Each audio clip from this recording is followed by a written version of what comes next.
Good morning, boys and girls. Mr. Santiago here for science, your science instructions this week. Congratulations, this is the last week of school.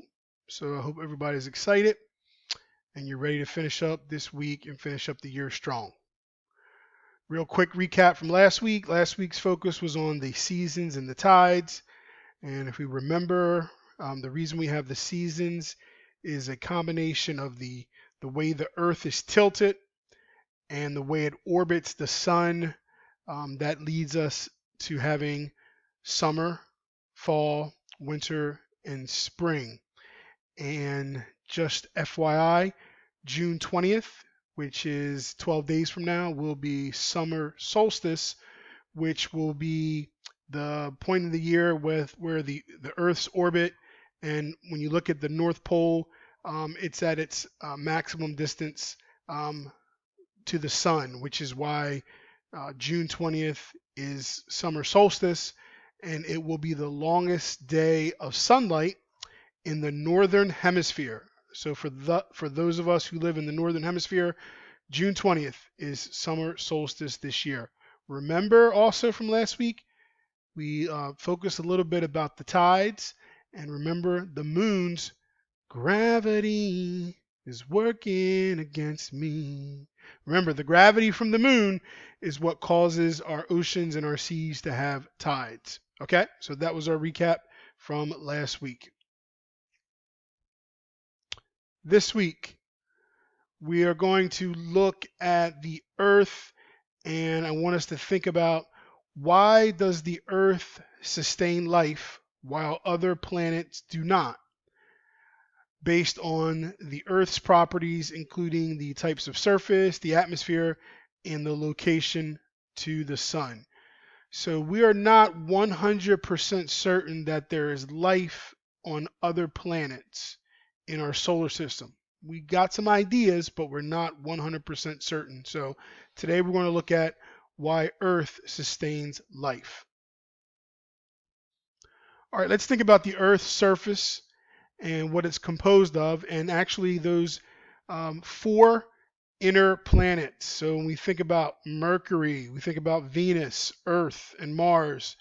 Those are the four inner planets closest to the sun, and those planets are primarily composed of rock. Okay, so they're called terrestrial planets. And then we got those outer planets. We've got Jupiter, we've got Saturn, we've got Neptune and Uranus. Those outer planets, they're primarily composed of gases. So the planets that are closer to the sun are composed of rock and metals, and the planets farthest from the sun are mainly composed of gases. Now, what's unique about the planet Earth, we have an atmosphere, and we have what's called an ozone layer, and that ozone layer is what protects us from the heat of the sun. Okay, although it gets hot in the summer and cold in the winter, when we compare the Earth's temperature to other planets, it's not even close. So we have an ozone layer that helps to protect us and allow for life to grow here on planet Earth. And the last piece of information, the Earth is 93 million miles from the sun. So we're not just around the corner, but we're not too far, we're not too close. We are just right as far as location from the sun. All right, today you've got two things to complete. The first is a Google Doc where you're going to complete a what do you notice, what do you wonder, and main question. I want you to take an image of the planets in our solar system, and I just want you to break down your comments on that Google Doc. What do you notice? What do you wonder? And for the main question, come up with the main question that you have about the image that you'll see. And you're going to find that uploaded to Google Classroom.